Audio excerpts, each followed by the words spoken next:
For those outside the Golden State, California conjures up images of glitz and glam.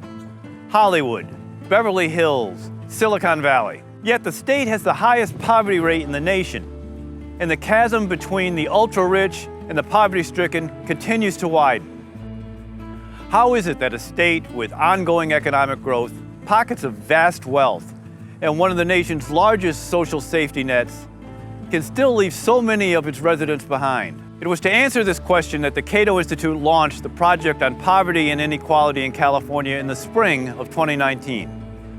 Drawing on the Cato Institute's decades of expertise in fighting poverty, we've examined ways in which California can help people get out of poverty and fully participate in the state's economy. We've also tapped into the knowledge of Californians on the front lines of these issues. As the result of our research, we learned that too many California laws are regressive, trapping people in poverty and making it harder for them to climb the economic ladder. These policies involve criminal justice, education, housing, the existing welfare system, and regressive regulation. As a result, we are offering a series of recommendations about how California can do better.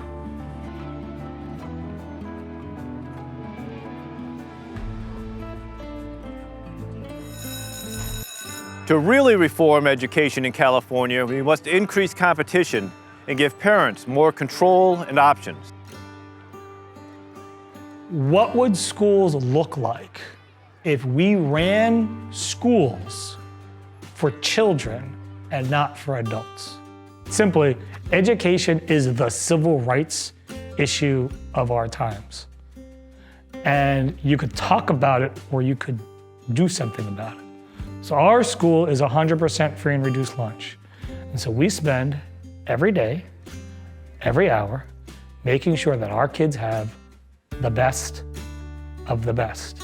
And so when they leave here, they can be great American citizens. For me, I'm a second career educator, and I see education as the pathway to your dream. So here at Baytech, what we do is we spend our money on assistive technology, which is software that allows for individualized education. And our students grow, and as a result, they have access to participate in the world. There is one student that pops to my mind. From our assistive technology, he is the most capable student in the entire school. He scored the highest on a standardized test score, but he's got a lot going on in life. And he's going through a couple of different houses, and maybe he sleeps on a different couch, and whatever the issue is. And we don't make any excuses, like, you still gotta be at school. Came to his senior year, and he needed to pass one class, and we were 2 days away from graduation. And the high school principal and I went down to his place of work, and we yelled at his manager. And we said, if you care about this kid, you'll stop giving him hours. He's got 2 days to figure this out, and it's one class, and he needs to graduate. How dare you? You are stealing this kid's future. Here's what eventually did it for this kid. I brought a mirror with me, and I said, I want you to hold the mirror up, and I want you to practice giving the speech to your grandma about why you're not gonna graduate from high school. Now this kid is 6'5", big, and he's bawling, I have to graduate. You're right, you do have to graduate. So tell you what, I'm gonna be online today at 5 o'clock. You're gonna be online today at 5 o'clock. And if you get stuck at anything, you ping me. That's what makes it different. We are a local public charter school, and our school is a public school. We accept all students that wish to apply. And students come to Baytech for 3 reasons. 1, our school is safe. 2, we know every single kid's name. And 3, for better or for worse, we'll call your mom. And we call for good, and we call for bad. What makes us different than a traditional district school is we have a 100% graduation rate, and 100% of our students are UC A through G eligible, which means if you get a D, you do not pass that class. So if you graduate from Baytech, you are college ready. Charter schools outperform traditional schools, yet the system remains biased against them. Because traditional public schools aren't designed for personalization, and you put a bunch of kids in the same box, and we only want one outcome. That's it. They don't use assistive technology, so either you get it or you don't. I can tell you, because we get other kids from other schools in the middle of the school year, that's often a shock from them, because when we know your name and we ask you things like, what are your dreams? What do you want to accomplish? Why are you here? They don't get that in those other traditional large schools with the zip codes that have low expectations. And I don't dislike traditional public schools. I graduated from one, I taught at one, I have a lot of respect for everybody, but a traditional public school is run for adults. And as a result, you can't do what's right for kids. Why can't the money follow the student? It should be illegal to not allow those students their dollars to follow them. They went to the traditional public school who wasn't serving them. But for a school like Baytech, we grew 20%. We didn't get any of that money. The funding formula in California is broken. The funding timeline in California is broken. The system is broken. The formula is broken. We have 25% special ed students here at Baytech. We are 20% English language learners.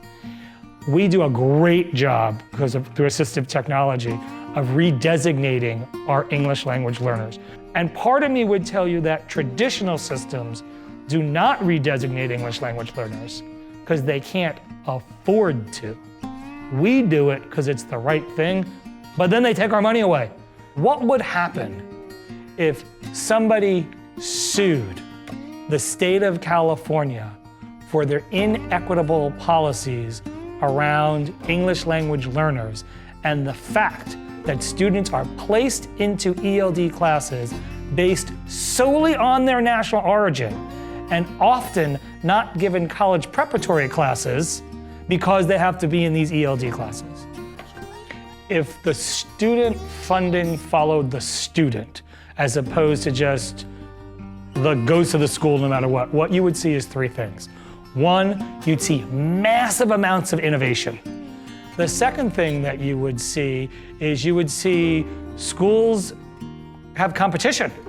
Like, I need to get better. I must be the best, which means you'd hire the best. You'd get rid of teachers that maybe weren't good for students, but are being protected due to statutory items like tenure. And you would see that would change dramatically. And then the third thing that I think you would see is you'd see schools develop their own curriculum, test it themselves, market it themselves, sell it to others, and again, you'd see massive improvement. Right now, schooling is being driven by the textbook companies.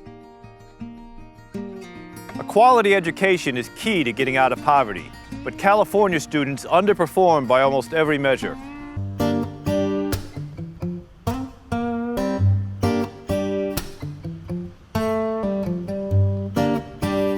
We know that a growing economy lifts people out of poverty, but only if everyone gets to participate. California's business regulations protect the powerful and well-connected at the expense of the poor and the marginalized. From a systemic standpoint, we continue to ignore the inequities and the injustices that happened in the past that have literally made our businesses very gimpy. That's why 95% of African-American small businesses are sole proprietors. 95% of African-American small businesses don't have one employee.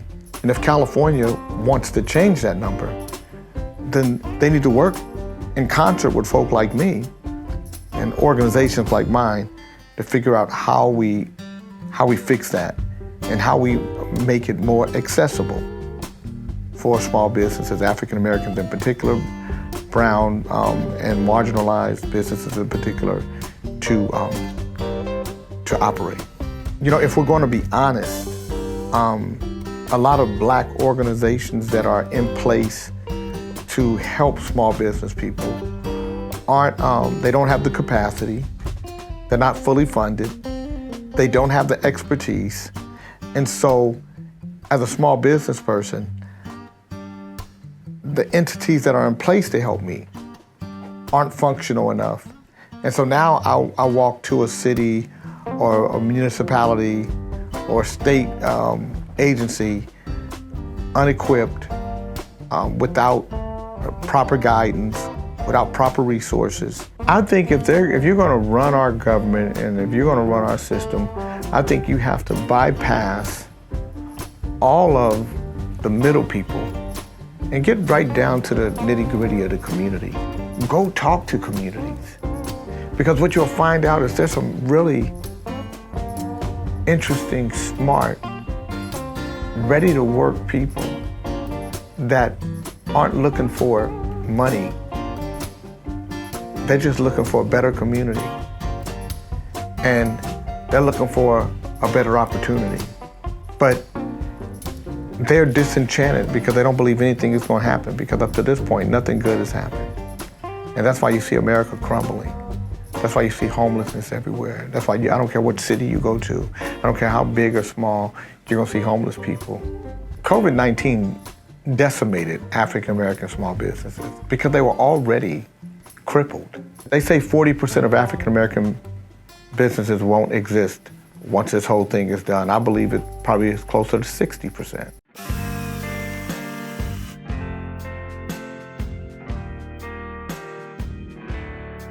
I once interviewed Hadley Arkes, and he said to me, ordinary people exercise their liberty in ordinary ways. They care about ordinary liberty. They care about the ability to change a lock for money, the ability to upholster a chair for money, to cut somebody's hair. This is one of the most fundamental rights that people have, and yet California is doing a very poor job of protecting it. And what's unfortunate about it is nowadays we see courts saying that the right to earn a living isn't that important of a constitutional right. It's not as important as the right to, say, free expression or something. And I think that just gets it completely wrong. The right to your labor, the right to combine your faculties with your passion, to engage in consensual, mutually beneficial transactions that benefit people, that's a fundamental right. It is essential to people's well-being, and it's high time that both the legislature and courts recognize this. It's not an academic exercise, it's meaningful to people. I see it every day. California is considered the most widely and most honorously licensed state in the nation. So in terms of how many occupations it licenses, it's third. Out of 102 lower income occupations, it licenses 76 of those. That's third in the entire country. And in terms of burdensomeness, it was found that on average, California requires 2 years of training, the passage of 2 exams, and over $500 in fees just to enter one of these low-skilled trades. And so it's really pulling out the first rung of the economic opportunity ladder from people who need economic opportunity the most. So we shouldn't mistake these laws and think that they're protecting the public when in reality, they're just kicking people out of a job. When people think of occupational licensure, they think of things like doctors or lawyers, more traditional skilled professions, and that's what they imagine occupational licensure applying to. But in reality, it applies to a vast array of occupations and low-skilled occupations that would allow people upward mobility. So for example, in California, we see things like travel agents, high school coaches, court reporters, tree trimmers, locksmiths, animal trainers, upholsterers, auctioneers, taxidermists, things where full-blown licensure really isn't necessary. It's expanded in recent years beyond what it was traditionally intended for, which were highly skilled professions, such that almost 2/3 of Americans now need a license before going to work, and there's no worse place for that than California. In California, you hear a lot of anti-poverty proposals. I think everyone knows that Californians really care. They have bleeding hearts. They want to lift people out of poverty. But in order to do so, they suggest things like universal basic income. And what people don't realize is that's just a Band-Aid, and it's a really poor Band-Aid at that. It does not solve the problem. If you want to lift people out of poverty, you have to give them a job. You have to give them a starter job, and even starter jobs are being pulled out of reach in California. So absolutely, there's a tie between employment and poverty, and rather than giving people handouts, I think we ought to reduce the government-sanctioned barriers that prevent people from earning a living. Occupational licensing is a sham. Almost everybody recognizes it nowadays. It has become a bipartisan issue. We have the Obama White House and conservative think tanks coming together to agree that this is depriving people of economic opportunity. Why should it require 10 times the amount of training to become a cosmetologist than it takes to become an EMT? Why should it take $529 and 4 years of training to become a tree trimmer? If we care about lifting people up out of poverty, shouldn't we care about giving them the right to earn a living? Shouldn't the state of California be able to quantify how many licenses it has in the state? How do we know if laws are effective if they're not even monitoring what laws are on the books? They just stay on the books because of bureaucratic inertia and because the businesses who like occupational licensing show up at the legislature to oppose any effort for reform.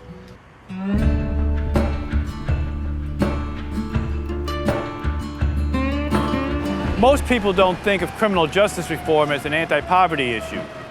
But a criminal record can push people into a lifetime of economic hardship. Everyone understands that our criminal justice system doesn't treat poor people and communities of color the same as everyone else. Well, first of all, cannabis should have been decriminalized a long time ago. Interesting thing about cannabis is that we're decriminalizing it, but if you have charges against you, it eliminates you from participating. But with prohibition,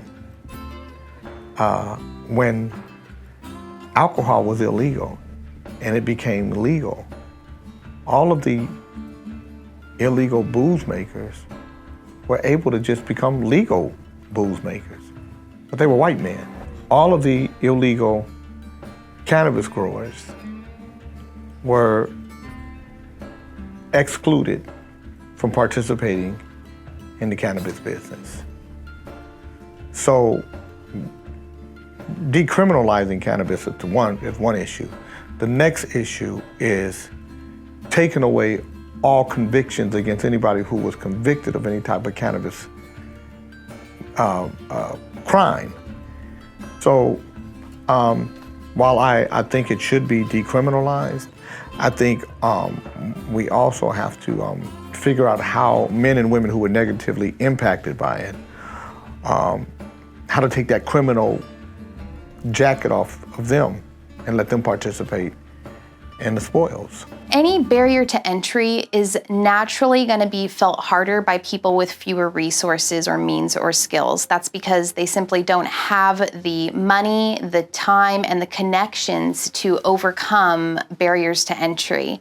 And we know that people leaving prison have fewer means, they very often have fewer connections, so it's just going to be harder for them to get a license than most people. But even putting aside that natural effect, California does a very bad job of employing former offenders. In fact, in many cases, they categorically exclude offenders from occupations. So restrictions like this very often ban qualified people who may have committed crimes, but crimes that are wholly unrelated to the profession that they're trying to enter, for no other reason than bureaucratic inertia or stigma or anti-competitiveness. And California could do a much better job of employing people who have left prison. We know that employment has a very significant effect on people's tendency to recommit crimes. So if we care about reducing crime in California, if we care about employment,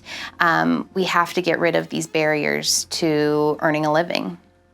What happens when you're arrested and you can't get a job? Because as a black man, this country has already demonized you. We live in the information age. So everything that happens to you is now an X-ray for everybody to see. When you go to prison, you're going to college to be a criminal.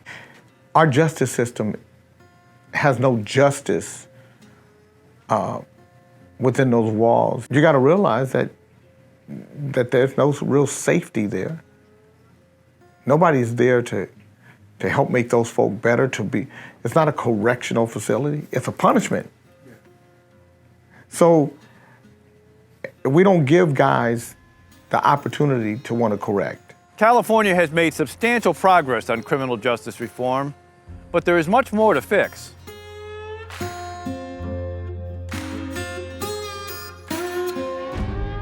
The housing crisis is a simple question of supply and demand. California is not building enough to meet the need, making it unaffordable. Homelessness is a stain on our society. It is absolutely despicable that we allow people to live on the street.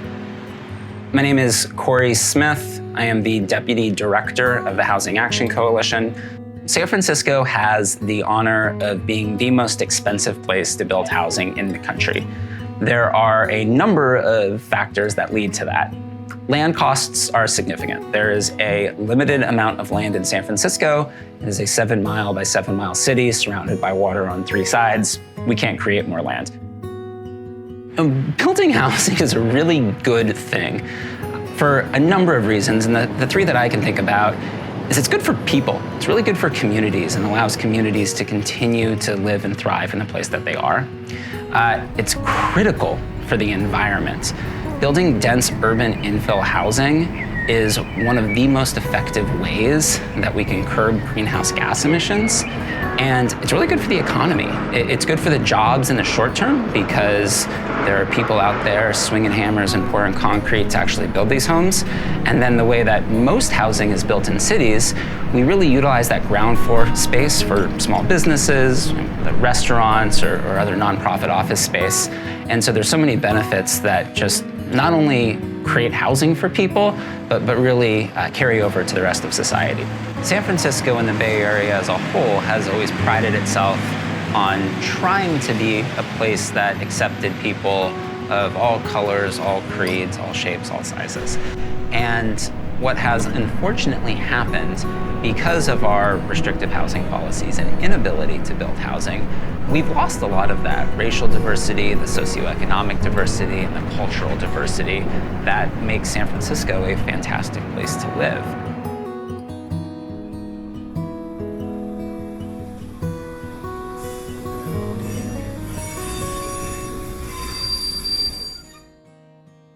In order to live and afford to live in San Francisco, if you are working a minimum wage job, you need to work about 5 of them. Most people don't have time to work 5 jobs.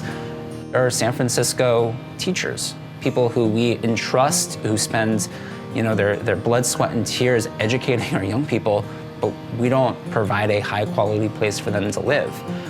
Whether they are service industry workers, people in bars and restaurants that help make sure our commercial corridors are vibrant, our public transportation operators, muni drivers, that take us to and from work on the bus every single day. There's plenty of them that they'll work, 3 days on, 4 days off, and on the 3 days on, they sleep in their cars in the bus lot because they don't have a place to sleep. And then for the 4 days, they drive back to Fresno, where they live and have a family. And so, again, yes, the absolute misconceptions that people who are homeless are not a part of our everyday fabric in society is absolutely false. The majority of them are our neighbors. They're people who have lived near us, who have lived with us for a really long period of time, and they happen to have had an unfortunate occurrence happen, and then once that rug is pulled out from under you, it's just so difficult to actually get back on your feet, and without a place to live that's affordable, it can be impossible. And for those that do move from the street into shelter, there's associated services that some might need, things like drug or alcohol treatment or counseling, job training. And all of those services do exist, but they are also underfunded in the state of California, so it's very much a yes and approach. We need to build housing for people, and we need to be providing services for those who need them in order to make sure that all of our neighbors have high quality shelter and a place to put their head down that is safe every night. Politicians, whether in Washington or Sacramento or on the local level like here in San Francisco, need to learn to think differently about fighting poverty.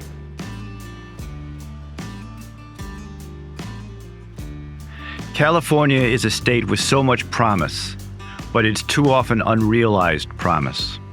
We certainly recognize that many of the proposals that we've made are likely to be controversial. They're certainly going to discomfort many powerful special interest groups.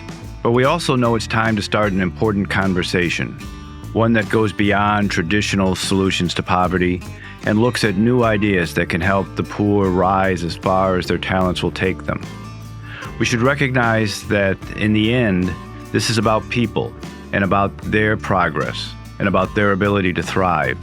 It's not just cold numbers, it's not just economics, it's really about helping people. That's what the Cato Project on Poverty and Inequality in California was all about, and we welcome you to this conversation.